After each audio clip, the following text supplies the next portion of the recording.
Yes, sir. It is finally Dallas weekend. Normally we deal with this a little bit later in an Eagles season, but week 3, Monday Night Football in Dallas or Arlington, Texas, wherever the F they play, not even in Dallas. It is Eagles Cowboys. But before we get into all of that, I'm your host, Dylan Davis. You can follow me on Twitter at DylanJD98 and my faithful co-host to my right, Matt McGinty. Give him a follow on Twitter at Matt_McGinty. And as always, the Phaithful Phanatics are brought to you by DSM Media. So if you're new to the channel, please give us a follow on Twitter at DSM_media. Hit that subscribe button on our YouTube channel and hit that follow button on every other social media platform you have, especially if you want to be involved in our Jalen Hurts t-shirt giveaway that we will be raffling off this upcoming Monday, 7 p.m. live on Turf Talk. Scotty and I will be getting you guys ready for the game and raffling off and selecting the winner for the Jalen Hurts t-shirt brought to you by Rally House. Gint, how are you feeling today? No more power outages. Are we good? We're good for today? Barely. Like I told you before, we're operating on generators right now. We're down bad over here, but I'm glad to actually see light, and I get to hop on here and talk a little bit after I was rudely cut off the other day.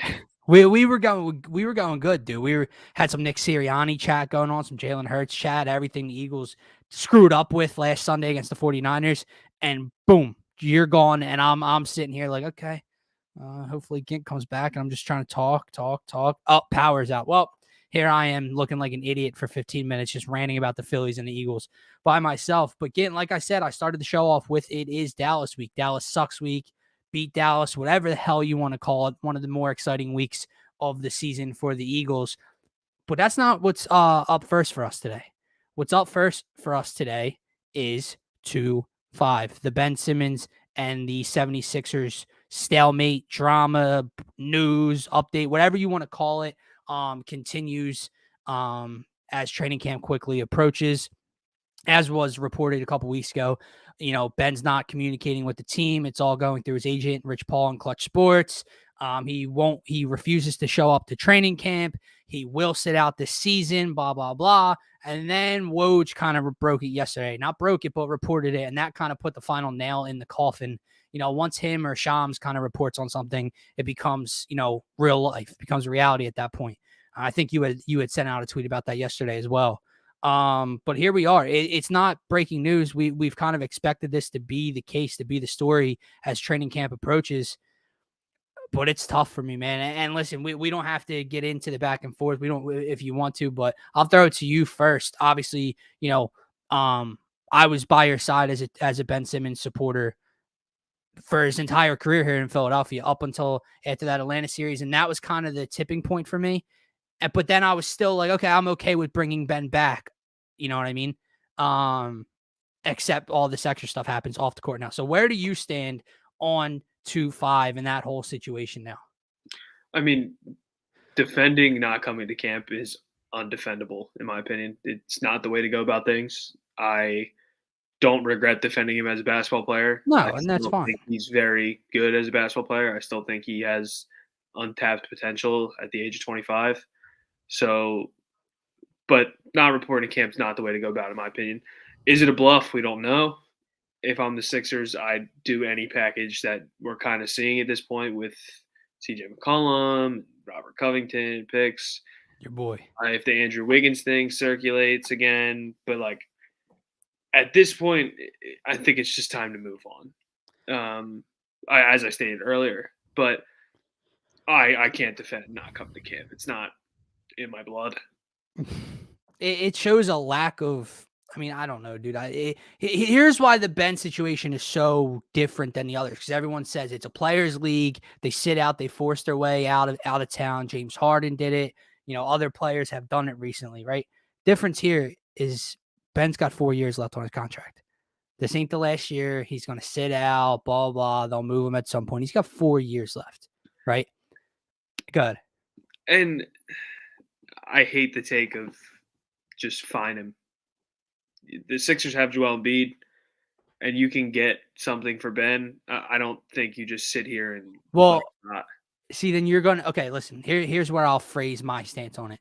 I would do now the packages that you have just stated, the ones that have kind of been thrown out there regularly as of late. The CJ McCollum package from Portland, Andrew Wiggins, and some picks from Golden State. D'Lo I probably want to do from Minnesota, but who knows what's going on there. So I agree with you there. I would take a lesser package than I would have a few weeks or months ago for him. However, I'm still not moving him for some bozo bullshit put together package because it's the only thing put on the table. Then I am finding him. You don't want to come to camp? That's fine. I'm hitting you in the pockets. You don't want to show up? You don't get your salary for the year. That's fine. And guess what? This would never happen, but I think the craziest part of it all is since he wouldn't be abiding by his contract, it's not like Ben Simmons could theoretically even sit out of basketball for 4 years, and then when the 4 years are up, he could go somewhere else because he wouldn't have, he would have been going against his contract. He would be healthy, not choosing not to play, and he'd be stuck in Philly. So, dude, I don't know what's going on.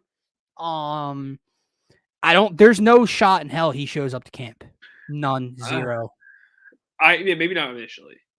I don't see a world where Rich Paul, who's the richest agent in the NBA, allows money to be taken out of his own pocket as well. Because if Ben's not getting paid, Rich Paul's not getting paid. I would think, correct? I mean, I could be wrong.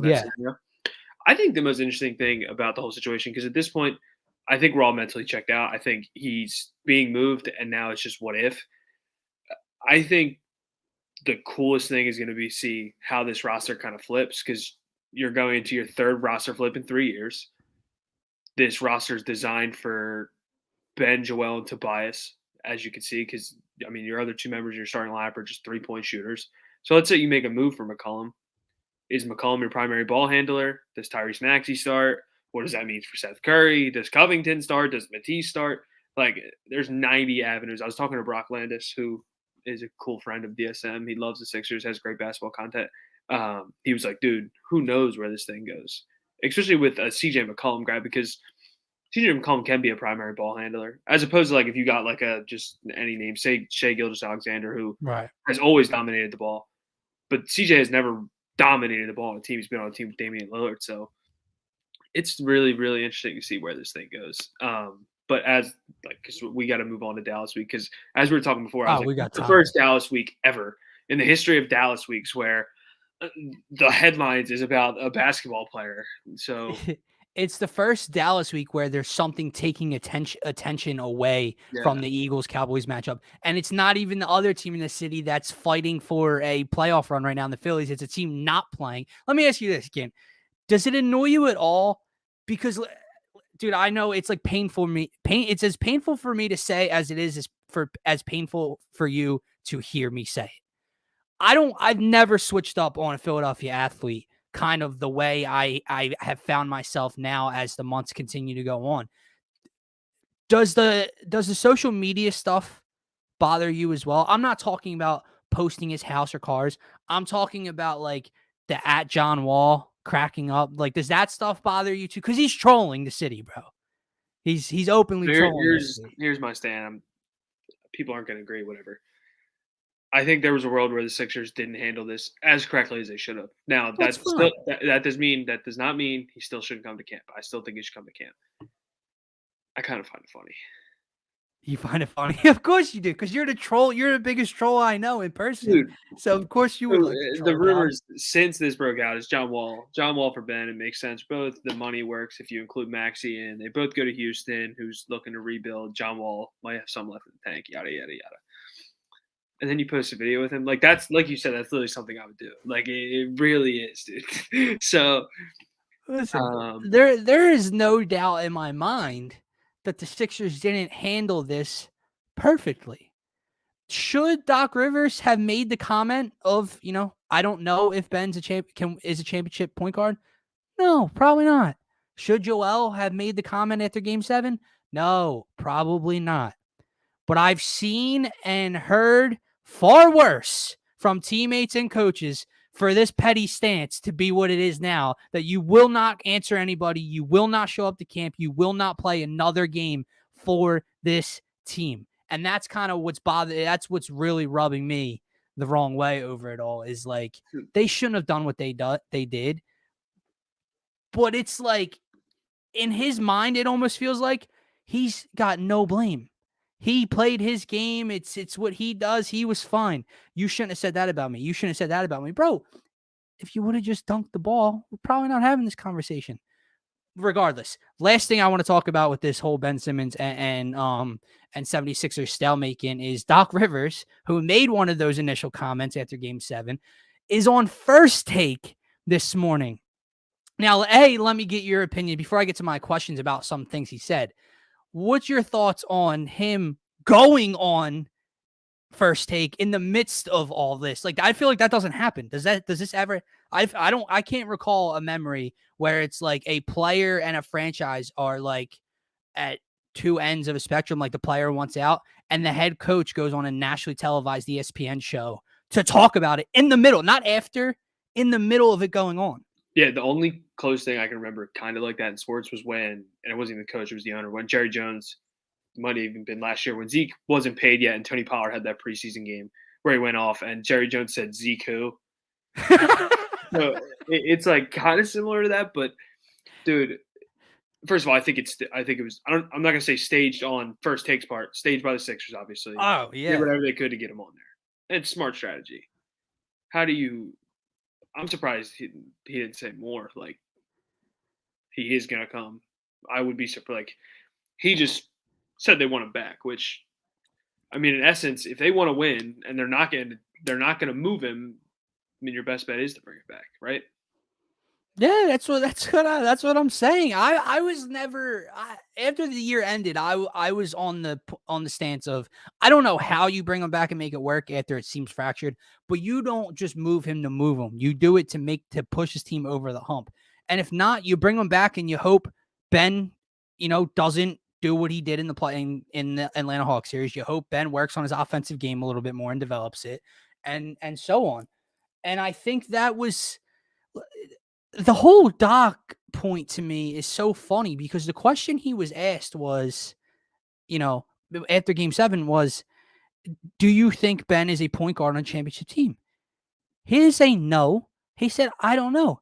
Now, again, do you know if Ben Simmons is a point guard on a championship team? No, because he hasn't been a damn point guard on a championship team. So the fact that statement is like the headline of dysfunction here in Philadelphia. Now, he also mentioned that they had a call after the year ended, and Ben had said, what his issues were. Doc said they disagreed, but it's whatever, they want him back, and that he mentioned something that Ben has dealt with this before, meaning in past seasons with I guess the Brett Brown era and all of that.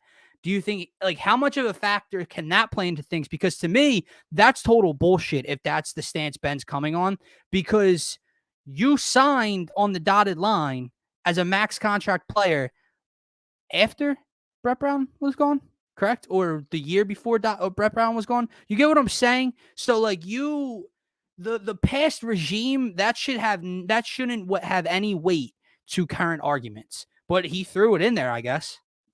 Yeah, it definitely should.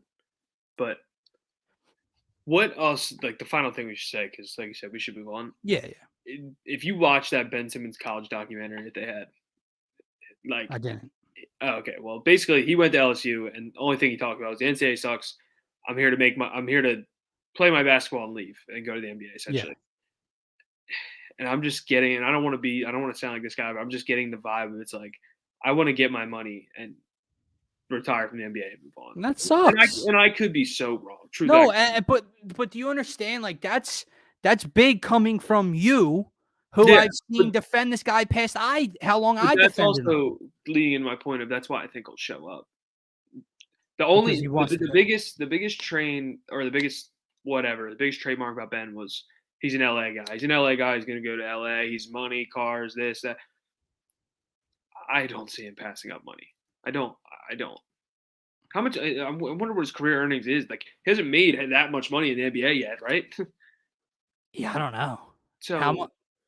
Because he's only had what? He had his rookie deal, and then he got the extension, and he's on the max contract, and he's only on what, year 1 of the extension, or he's going on year 2. I mean, he's only played 1 year on the extension, and he just dropped what, 17 milli on the Cali house and something else. Yeah, so I mean, he's living okay, my friend. But I get what you're saying. It's not like this dude.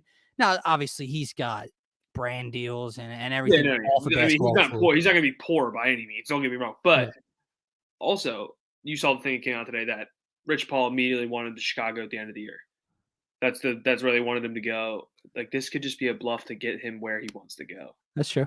So I don't know, dude. It's going to be a lot of fun. Last question before we get into Eagles Cowboys preview again. When does something happen? Like when if Ben Simmons is moved, when is it? Early in the year? Is it trade deadline, All-Star I break think area? it will be kind of like what happened to Harden. I think he'll play. I think he'll play a couple games. Sixers will realize this is wasting Embiid's time and just move him. Now, do I think they're going to move him for Victor Oladipo? No. So All right. Oh wait, I forgot about this one that was brought up earlier too. What do you take away from the Stephen A. Smith comments as well on I what thought he there was heard? so much lie. I don't think Kyrie was ever going to be in Philadelphia. I don't think. What else did he even say? I was like, Well, that he had mentioned the Wiggins and McCollum packages, and then he said, "And how about this one?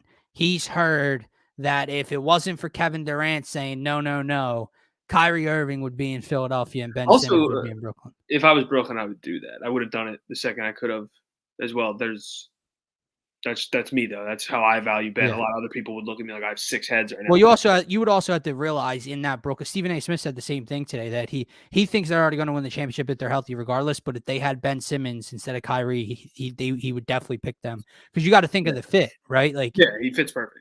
Like they have Harden and Durant. They don't He need just take Ben. 4 shots a game off a slip screen where he dunks it. Yeah, exactly, and do everything else and play defense. Here is where it's different because you do need that's consistent ball handling, score with him with pairing with Joel Embiid and everything like that. But I agree with you.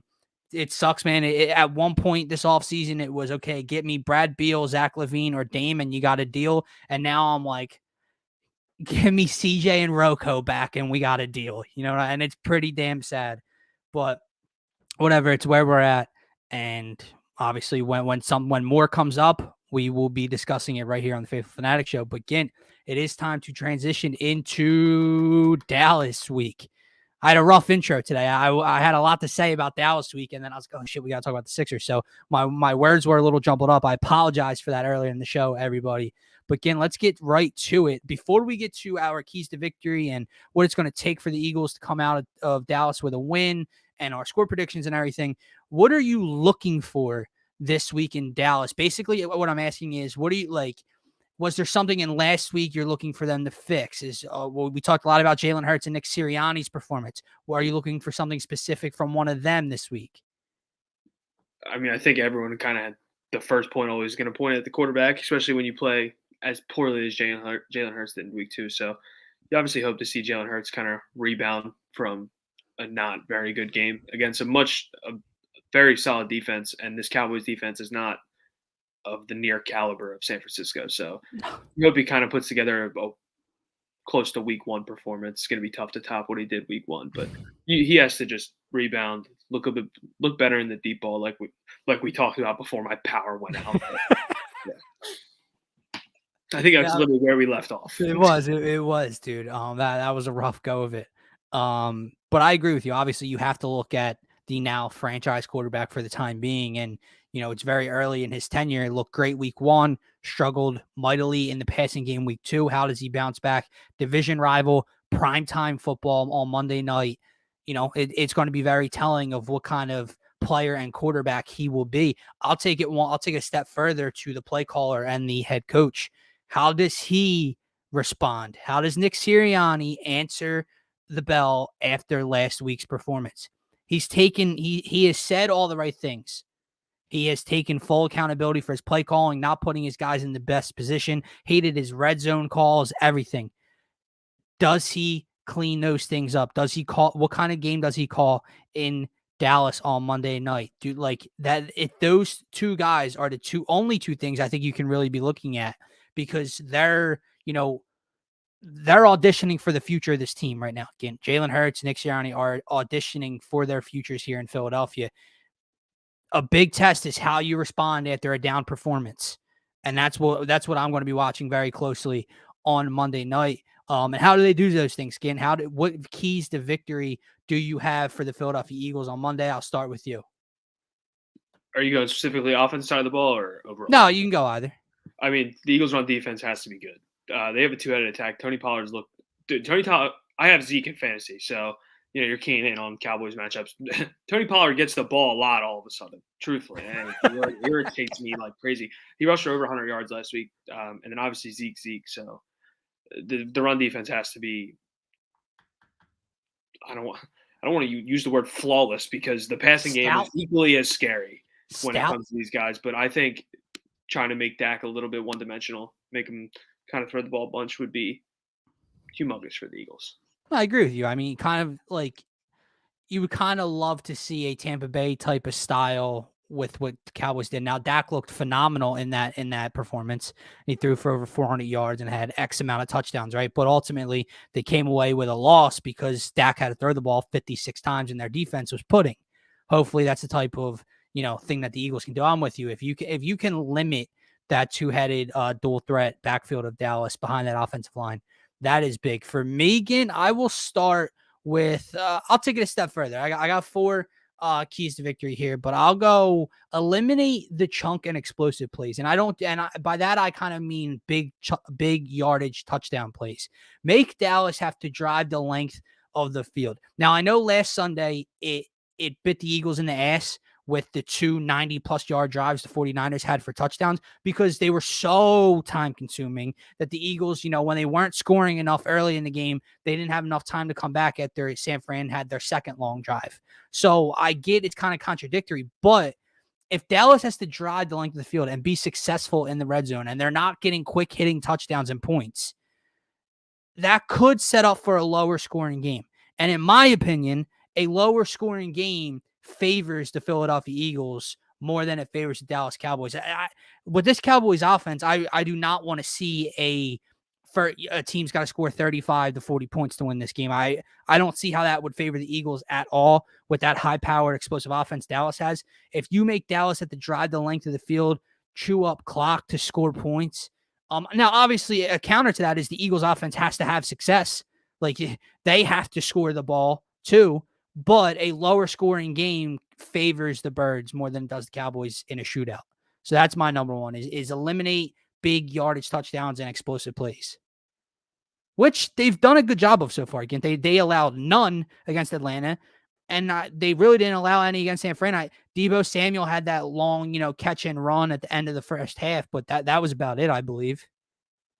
Yeah. And then for a second one for me, I'm going to stay on the defensive side of the ball.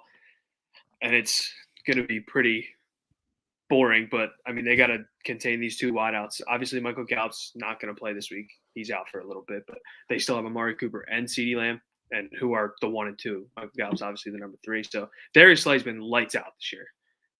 Lights out. So who do you think he'll match up on? Oh.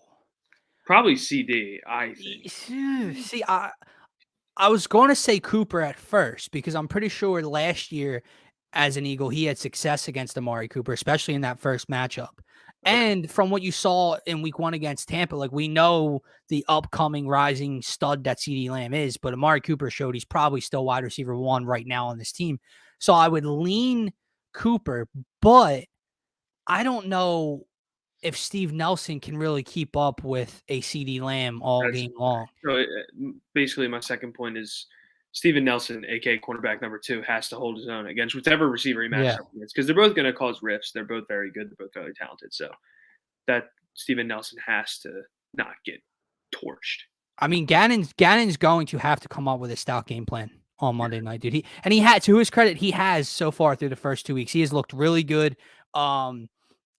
We had a Jordan Elliott, a San Francisco 49ers beat writer on Turf Talk on Monday night, and he praised the hell out of Gannon's scheme and this defense because they really kept San Fran's run game down, even though it didn't seem like it was some of those tosses, those power tosses at the end of the game. They held San Fran's rushing attack down, and the linebackers and secondary played much better than expected against Kittle and Debo and all them. So Gannon has come up and dialed up 2 really strong game plans so far this year. This is the ultimate test, right? Division rival, primetime, with one of the highest, powered, explosive offenses in this league. You can't take one away from the other.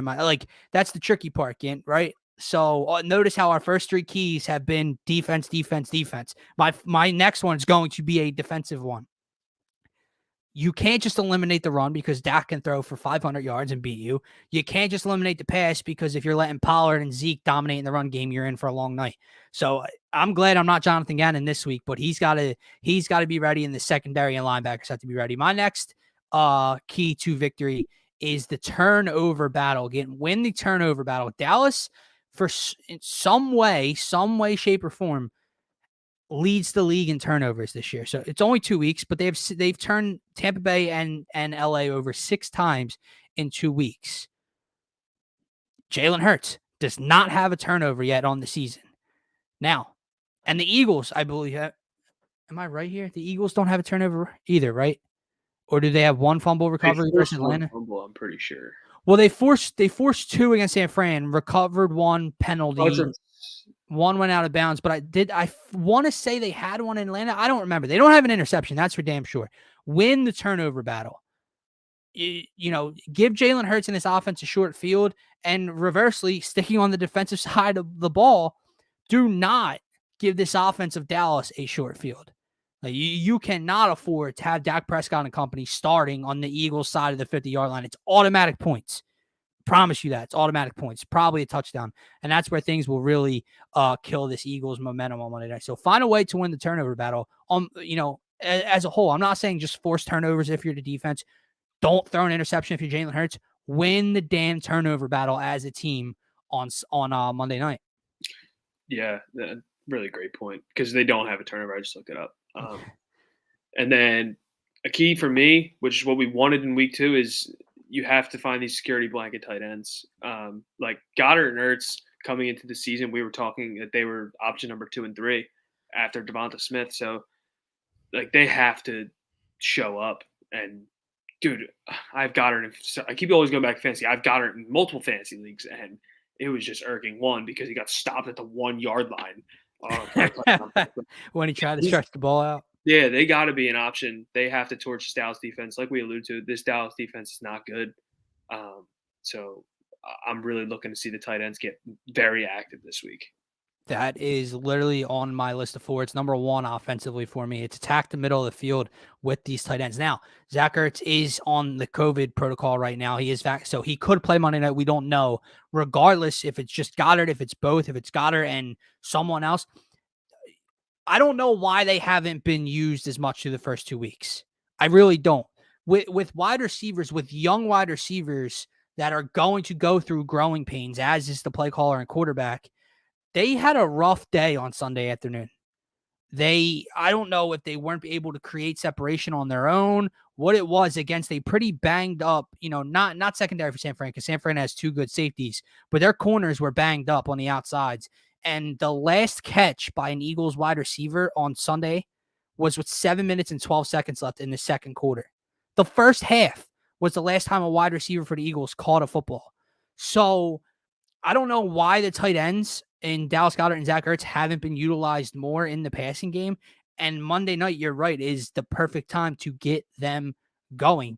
Dallas doesn't have anyone to keep up with them. We've seen Micah Parsons in coverage. Micah Parsons has looked pretty damn good as a linebacker for the Cowboys so far. Not in coverage. He's looked explosive off the line of scrimmage. He's been in the backfield multiple times I've been watching. But in that Tampa Bay game really sticks out when he didn't even know where the hell he was for a touchdown. And that happened on a couple of occasions. Yeah, exactly. So no one looks like Nick Gary. But I don't know why they haven't been utilized more, and I fully hope that they're utilized more on Monday, because you really, as much as we want to see, Devontae Smith shine early, and as much as we want to see Jalen Reagor bounce back or Quez Watkins use his speed, they're young, they're raw, they're probably not fully ready to carry a team to a division win. Use the 2 most experienced, best pass catchers you have in Zach Ertz and Dallas Goedert. Literally 3 catches for 30 yards in week 2 is inexcusable again. Zach Ertz had 1 catch for 6 yards. Dallas Goedert had 2 for 24. It's inexcusable. So Nick Sirianni has to find a way to, to get them implemented in the game plan. And here's the last thing, and I got one more key in if you do too. But before I get to that, speaking on these tight ends, Sirianni had said something after the San Fran game. They did a great job of taking things away. We couldn't do it because they were so good. They took it away.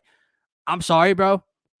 You got to find a way. Like there is no, they took away they took away the middle field. No. You need to find a damn way to get Dallas Goedert and Zach Ertz involved in the pass game. Bottom line, point blank, period. Nick Sirianni has to get them two involved.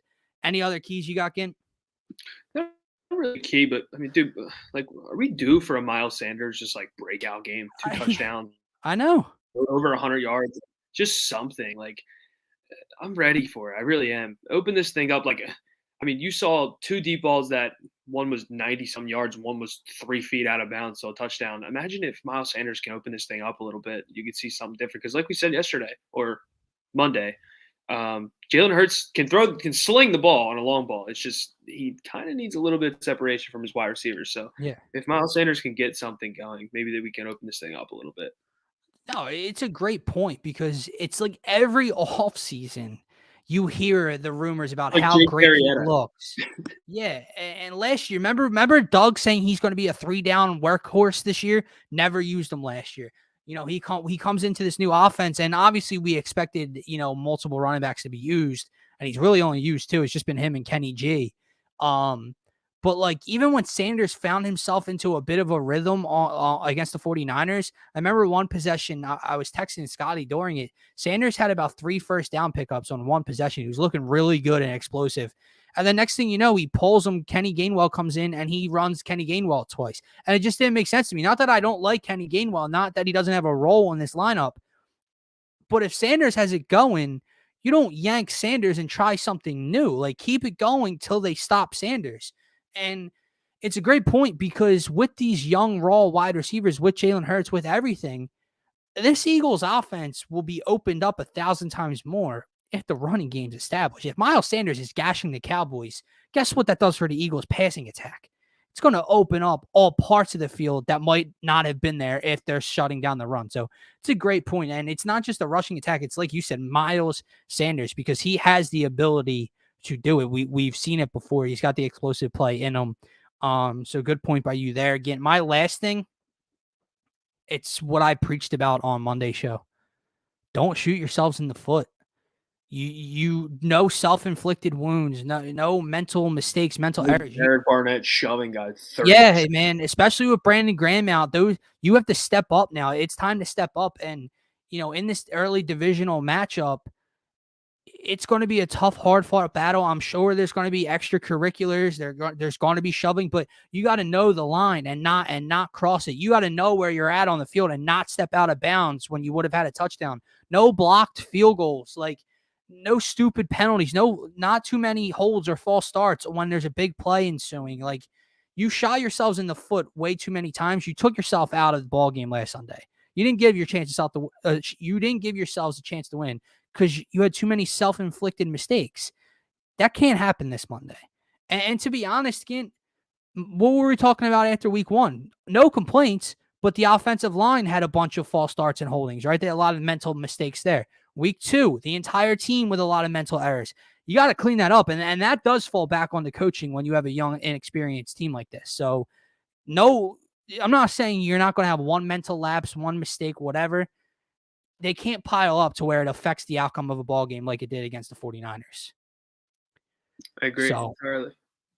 So, excuse me. That's all I have for keys to victory. Again, I know we went over a bunch, but I think one thing that was pretty interesting there is 80% of our keys came on the defensive side of the ball. And yeah. I mean, I guess you could say that's as expected when they're playing a high-powered offense like the Cowboys, but it's actually more interesting now that I'm thinking back on it because what are the 2 things I'm watching for? Can Nick Sirianni and Jalen Hurts, how do they respond, right? The offense just got held to 11 points, 1 touchdown in the 4th quarter. I'm looking for the offense to show up against a bad Cowboys defense. But to me, a back and forth game, a shootout isn't going to favor this Eagles team. It's just not on the road, not in Dallas against Dak and company. So try to keep the score lower if possible. And speaking of score, again, let's get to our predictions of the game. I'm trying to remember. Week 1, I had a win, you had a loss. I had a win week 2. All right, so we're 1-1 on the year. How are you feeling Dallas week, Monday Night Football? Do the Eagles come out with a win, and why? Or why not? I don't. I do think they're going to lose. I think it's going to be you got this team. You had this team starting 0-3. I think it's probably like 28-14. Okay. I think they're too much. I think they're too much on the offensive side of the ball, that is. And, I mean, again, I could be wrong, but if last week went a little bit better for Jalen Hurts, this could be a different score and a different opinion for me. He didn't look good last week. Like if let's just like we flip week 1 and week 2, and week 2 happened week 1 and week 1 happened week 2, I probably would have predicted a win here, but okay. I can't right now. Right. So no faith in the fact that they will step up coming off of a loss. It's going to be tough, man. It's going to be close. I know I have said they're going to. I'm the polar opposite of you. On a year where I don't even think they're going to win a lot of games, I picked them the first 2 weeks. But I think I'm going to pick the Eagles to win. I can't go into Dallas week and say no. I just can't. 3-0. That's now, yeah, but they're not 3-0. They're 1-1. Now next week, different story. You're not going to get this sense of positivity out of me heading with Patrick Mahomes and company coming to town. Hope I'm wrong there. But against Dallas, I don't trust that Cowboys defense at all. This Eagles defense has been the more stellar part of the two sides so far this year. Dallas is actually coming off a pretty good defensive performance against a good offense in the LA Chargers. They should have lost. Yeah, I know, but still, they held the Chargers to 17. Now they needed 900 penalties to be called against the Chargers on scoring plays, but that's neither here nor there. Like I said, you got to play a clean game. You cannot turn the ball over to Dallas. You cannot have self-inflicted mistakes. And on the opposite end, you have to turn Dallas over. Give Jalen Hurts and his offense a short field. Will Nick Sirianni and Jalen Hurts clean things up? I think they will. I think they're going to put up some points. Not too many. I want to say 27-23. Eagles come away with a win in Dallas. But it's going to be a tough game. Now, let me ask you this game. Now, I got a win. You got a loss. It's been the common theme through 3 weeks. This will be the tiebreaker. But as far as like division hopes go, right? Because neither of us picked this team to win the division before the year started. And I know they're coming off of a sloppy loss where they only scored 11 points versus a good team. So it's like your thoughts a little fogged right now compared to after week 1. But after seeing the way the Giants and Washington looked last Thursday night, and I don't want to hear a damn word about Tyler Heineke. The best throw in Washington football team's history. Oh, my God. That was a dime, dude. I get it, dude. And you want to know what was so – I'm getting back to my point in a second, but you want to know what was so infuriating about that game with him was you go back and check the box score. Taylor Heineke had really good numbers, but I watched every second of that damn game, and he was terrible. He was freaking awful. He's a buffoon out there, and yet he threw for like over 300 yards and had a decent completion percentage and threw a dime for the game-winning touchdown. So that game was very irritating. But my point is, neither team looked good. Even though it was a fun game, even though it was pretty high scoring, which wasn't expected for those two teams, Washington's defense doesn't look as near as stellar early in the year as people were hoping. I know you like them. They do have Taylor Heineke. The Giants, defense doesn't look good. Offensive line is in shambles. Saquon, outside of one big run, is getting shut down, and they still have Daniel Jones. So to me, that opened a window where it's like, okay, maybe the Eagles can fight Dallas for this division. So with that, getting back to my initial question, even if they lose this game, what if it's a close game all the way throughout, right? Dallas wins by 4-3 at the end of the game. Does that still give you hope that with this easy schedule later in the year, maybe the Eagles can compete for the division, because in my mind, if they win or fight Dallas, with that high-powered offense, that shows me something. If they get blown out like they did in Week 16 with Jalen Hurts last year in Dallas, then it's like, okay, we know what level this Cowboys offense is on. The Eagles, they can't beat Dallas. So does even a loss, but a close loss, maybe change your feelings on the season as a whole? I don't know if it's much as the scoreboard of a win or a loss is like what you kind of see from Jalen Hurts. Like I think you need to see progression, and also Nick Sirianni. He shouldn't get. Well, yeah, but what if they score 28, but the Cowboys score 42 on the Eagles? Oof, but that's what I'm saying. That's where the scoreboard kind of does play a role, because it's if first of all, if Dallas looks that good on offense, because they looked really good Week 1 against Tampa Bay, whether we want to admit it or not, or Dak looked really good. Yeah. And then Week 2, like you said, they beat a tough Chargers team, and then they hang 42 on Philadelphia, whose defense has looked good thus far. Yeah. Right. But that's my point. That's why coming next. And if you get smoked, no, I don't think there's a way. But my point is that's why the scoreboard plays a factor, because if they get smoked like that, that means the defense got smoked. If you fight another like 17-14 game and they lose on a field goal with a minute left, then I think you could fight for the division, unless Taylor Heineke.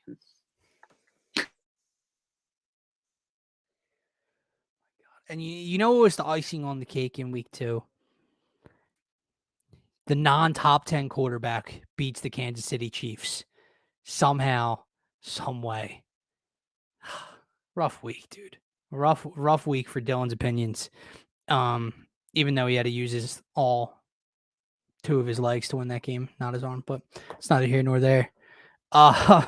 With that being said, that's probably going to wrap up today's show. Gint, actually, before we do wrap up, we talked Ben Simmons and the Sixers. We talked Eagles versus Cowboys, what it's going to take for them to win. If it's a close game, what will the division hopes look like? Last thing, another team fighting for the playoffs here in Philadelphia right now. Gint, I believe there's only 11 to play. They get Zach Wheeler on the bump tonight against the Baltimore Orioles with a chance to take 2 or 3. And then the Pittsburgh Pirates come in for 4. What are your thoughts? What are your thoughts heading into the last week and a half? Atlanta gets Arizona, I think, for 2 more. Yeah. Maybe 1 more. Probably actually 1 more. And then I'm pretty sure they get San Diego after that. Oh, that's big. Yeah, they get Arizona for 2 more, and then they get San Diego, I think, in San Diego. That's big. And then we get Pittsburgh. Like you said, we get Pittsburgh. We have to be within 1 game going into the Braves series, which is, I think, the series right after that. See, I disagree. Why has it got to be 1 game? Because you're not going to sweep the Braves. I think you got to be within 2. Do you think you can take 2 out of 3 from the Braves? Yeah. And then you have to sweep the Marlins right after. Yeah, that's probably not happening. Because I think the Braves got don't quote me on all this, but they got Arizona for 2 more. They have a makeup with Colorado, the Padres and the Phillies, and then they're done. They don't have they don't have anything after we get done with them? I'm pretty sure. Yes, they do, because they have more games to play than we do. Hold on, I'm pulling it up because I'm very off script here, but here we go. Nah, you're wrong on this one. Yeah, that could be. Hold on, I got you. I'm right here. They got San Diego for 4, by the way. Yeah. Then it's the Phillies, and then it's the Mets for 3. Oh, Jesus. I don't know, dude. Maybe Javi and Francisco help us out at the end of the year. Yeah. 4 in San Diego's 4 in San Diego's tough, though. No, that's like you said. And then, I mean, dude, they have to beat Pittsburgh. You have to take 3 out of 4 Pittsburgh at the minimum.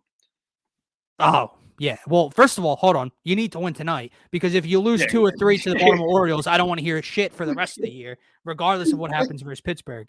But you need to win there. But the Padres, they won by the skin of their teeth last night. You know what sucks, though, dude? The Padres have fallen pretty far out of that second wild card. It's like, obviously, they're still going to play tough, but it's like, if it gets to that Brave series and they're like 6 out, that kind of dwindles away some hope I got going on there. But let's revisit this question in a week. You got to be within 2. Now, my final statement on the Phillies in this show today. If last night's win wasn't a shot in the ass to say, let's effing go.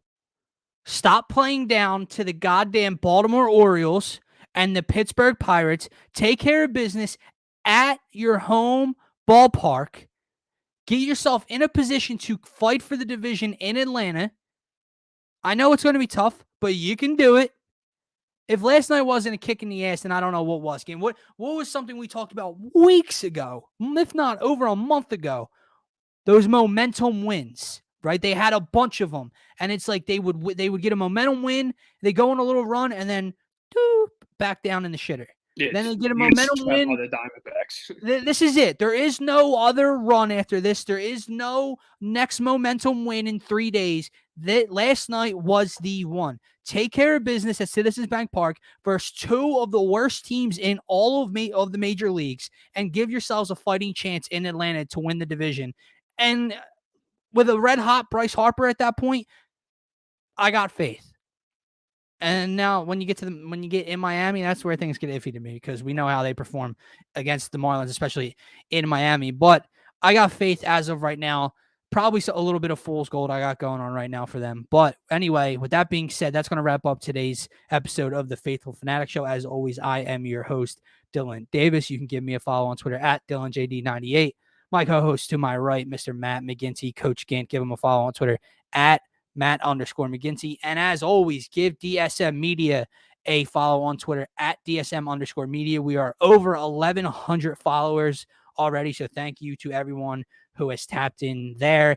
Jalen Hurts t-shirt giveaway. Scotty and I will be announcing live on Turf Talk this upcoming Monday at 7 p.m., getting you ready for Eagles Cowboys that night. So you have to go to our Twitter at DSM_media, follow the instructions. It's our pinned tweet right now. Retweet it, tag a friend, follow us on Twitter, and you get entered for a chance to win. And if you sub or follow to any other of our social medias and send proof to our DMs that you are following other accounts, it's one extra entry for every account you follow. With that being said, that's it for today's show, and have a good night.